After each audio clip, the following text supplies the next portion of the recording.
It hits you sometimes, right? This feeling that technology is just relentlessly accelerating. Yeah, go away. And trying to make sense of it all can feel like, I don't know, trying to catch smoke. Hmm. It's a lot. That's what this is all about, a deep dive. Designed specifically for you, someone who wants to grasp the important stuff without getting lost in the weeds. Precisely. And today, we're really focusing on the visions of two, well, pivotal figures shaping our future.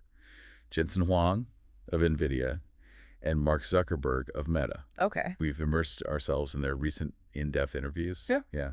And we're also bringing in sort of the foundational perspective of physicist Brian Cox. Oh, interesting. Brian Cox, why him? Well, he helps explain the quantum principles that, underpin some of these advancements. It adds another layer. Got it.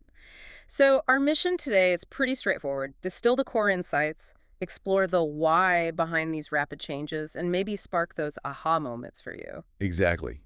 Think of this as your shortcut to being, well, truly informed about these massive shifts in tech.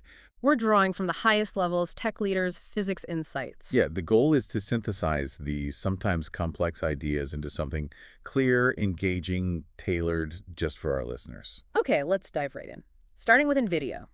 And interestingly, its origins are in something pretty familiar to many video games. Yeah, that's right. Back in the early 90s, Jensen Huang had this really key insight, didn't he? He absolutely did. He noticed that in most software, it was like a small fraction of the code, maybe 10%, doing almost all the work, like 99% of the processing. Wow, 1099. Yeah.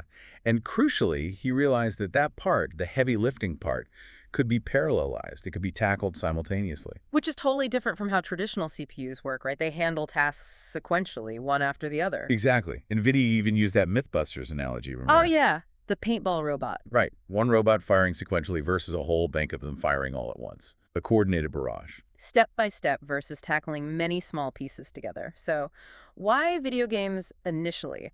Was that the obvious first step? Well, it was a confluence of things. The 3D graphics needed for games demanded huge parallel computing power.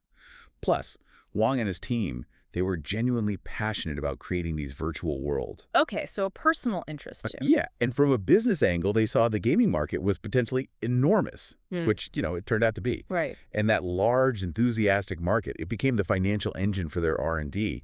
It created this powerful feedback loop. This flywheel effect, he calls it. Exactly. Yeah. Technology advances, market grows, funds more tech. It's still kind of wild that computing revolution started with, better explosions in games. It is a bit counterintuitive. Oh. But from those faster graphics, the impact grew way beyond gaming. Wang used that time machine analogy for GPUs. Ah, yes, the time machine. Explain that a bit more. Well, the core idea is simple. Hmm. By speeding up computation massively, GPUs let us see the future sooner. How so? Think about really complex simulations, predicting weather patterns, tons of data, tons of calculations, or developing self-driving cars. You can simulate millions of miles, countless scenarios in a virtual city way faster than you could ever drive them in the real world. It's like running experiments on the future, getting a sneak peek. Exactly. And it's not just theoretical stuff. He shared that story about the quantum chemistry scientist, remember? Oh, yeah, that was powerful. This scientist told Huang that NVIDIA's speedups meant he could actually do his life's work within his lifetime. That's profound. Not just faster games, but accelerating fundamental science. Absolutely. So early 2000s, researchers outside graphics start seeing this potential. But it wasn't easy to use, was it? Right, you mentioned the chemist had to sort of trick the GPU, make it think simulations were graphics. Yeah, that was the hurdle. The raw power was there. Yeah. But using it for general science was clumsy. You had to speak its graphics language. Which limited things. Big time. And NVIDIA's answer to that was CUDA. CUDA, that was the game changer, right? Democratizing parallel processing. How did that come about? It was kind of a mix of outside inspiration and internal needs. You had researchers, like at Mass General, using GPUs for medical imaging, showing the broader potential. Okay, so seeing external use cases. Yeah, and at the same time, inside NVIDIA, they needed better simulations for their games. Yep. Realistic water, smoke, physics, stuff beyond just rendering triangles. So their own tech pushed them to. Right. Before CUDA, you needed specialized hardware know-how. CUDA basically opened the floodgates. It let scientists in medicine, finance, materials science people who weren't graphics gurus harness that GPU power using familiar languages. Like C, right. Exactly, like C. It just lowered the barrier dramatically, made this immense power accessible. A huge shift. Huang was confident because he figured GPUs would become the highest volume parallel processors anyway, thanks to gaming. So there'd be a huge audience for CAD. That sounds like a big bet, though. Build the tool and trust that the innovators will come and use it in ways you haven't even imagined. It was a leap of faith, and, it paid off spectacularly. Fast forward to 2012, AlexNet. AlexNet. The big AI moment. Yeah, this is fascinating. 2012, this image recognition competition, a team submits AlexNet, a neural network. Ah. And it didn't just win, it crushed the competition, running on Nvidia GPUs, trained on huge data sets. And that marked this fundamental shift, didn't it? From telling computers exactly what to do step by step. To training them with examples, letting them learn patterns. Machine learning, deep learning, that was the dawn. And GPUs were suddenly the engines for this whole new era. The perfect tool for the job. Huang even said Nvidia themselves were struggling with computer vision problems internally. Really? Yeah, AlexNet using their GPUs in deep learning wasn't just an academic win. It was a breakthrough for them, too. So seeing AlexNet succeed must have been huge validation. Like, okay, this deep learning thing on our hardware, it works. Absolutely. They realized this approach could scale like crazy, maybe reshape the whole computer industry. That led to things like their DGX systems hardware built specifically for AI. Right, specialized AI machines. And AlexNet just kicked off this cascade. Suddenly, problems that seemed impossible, computer vision, speech recognition, language understanding, they started falling one after another. Rapid progress. It's still kind of amazing to think that stuff we almost take for granted now, accurate voice assistance, image generation, was just starting to crack open then, a bit over a decade ago. Feels longer ago, doesn't it? It does, but if AlexNet was 2012, why did it take like a decade for AI to become this pervasive? What was happening in between? That's a great question. Huang stresses their commitment during that decade was unwavering, rooted in core beliefs. Which were? 1. Accelerated parallel computing is the way. 2. Deep neural networks scale incredibly well. And 3. AI can learn from and translate between different kinds of data. Okay, so they held fast to those principles. Yeah, despite internal and external pressures, he talks about investing tens of billions of dollars based on that long-term vision. So serious, sustained investment, not an overnight thing at all. What are those core beliefs driving them now? Are they still the same? Pretty much, yeah.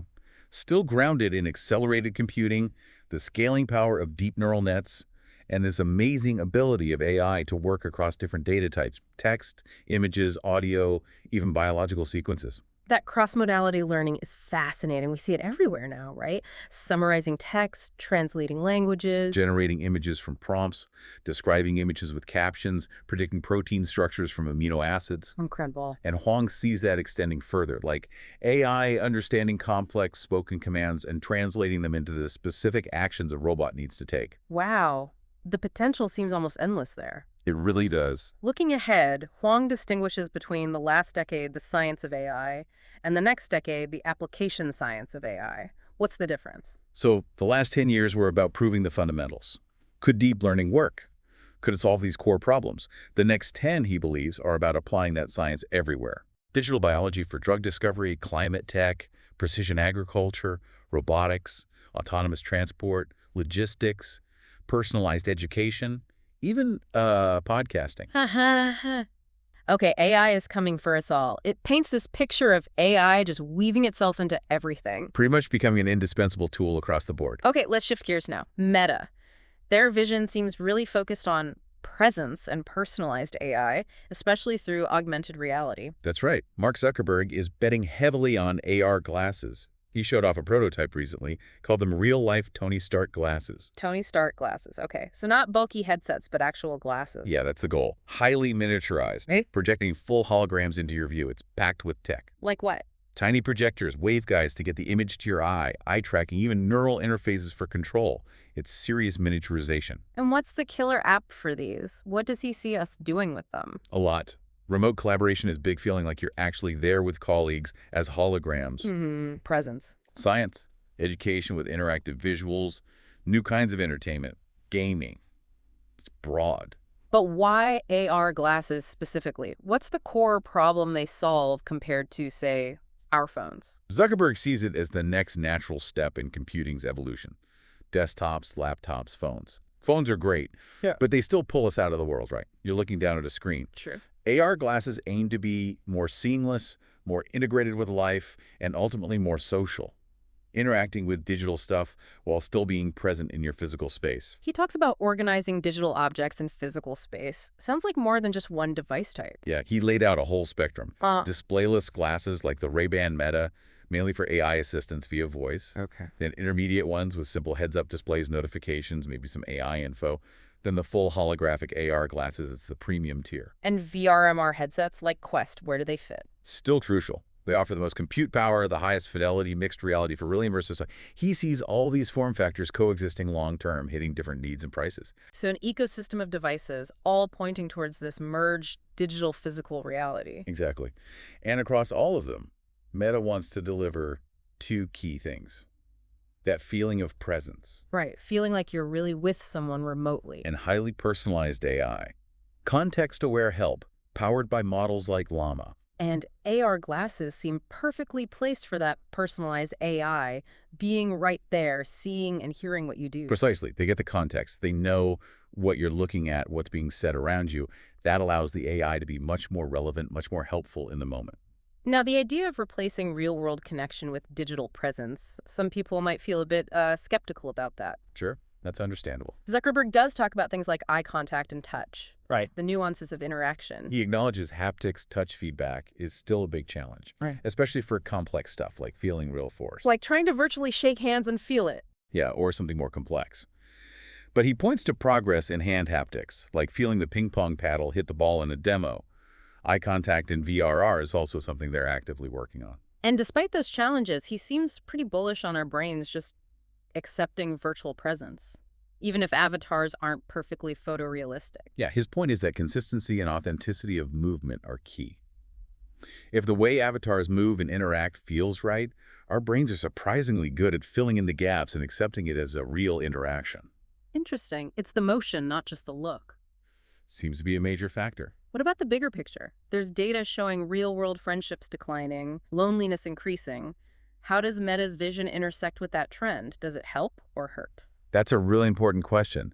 Zuckerberg argues the trend actually started before modern tech took over, suggesting deeper socioeconomic roots. Okay, so not just blaming phones. Right. His take is that AR/VR can actually increase connection, specifically with people who are far away.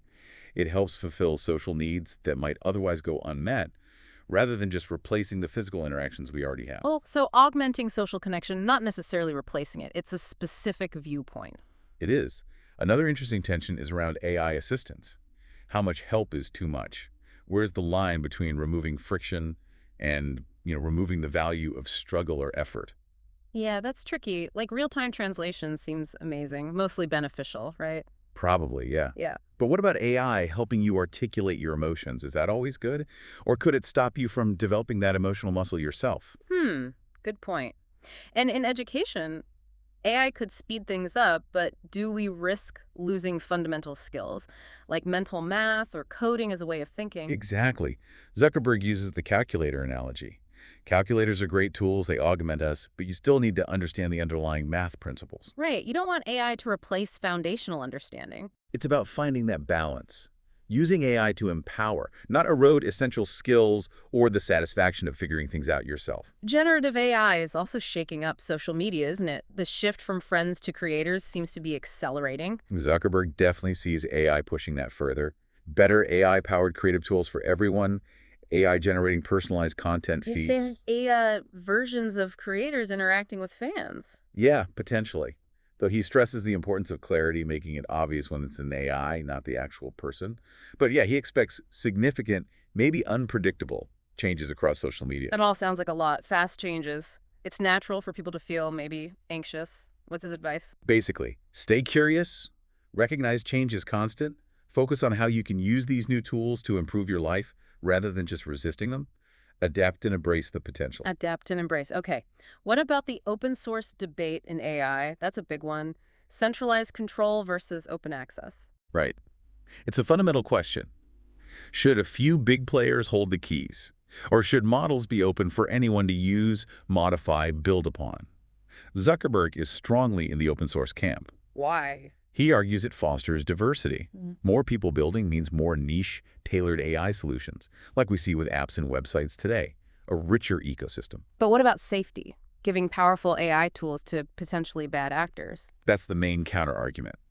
Zuckerberg's response is that more eyes on the code, the open source approach, actually leads to faster identification and fixing of problems and vulnerabilities. Ah, the many eyes make bugs shallow idea from software. Exactly. He believes, based on historical precedent with software, that open source can ultimately lead to safer, more robust models for everyone in the long run. It's a compelling case for democratization. Okay, last question on Meta. What's the biggest open question for Zuckerberg right now? What's he most curious about? His main one is, how far can the current scaling trends go?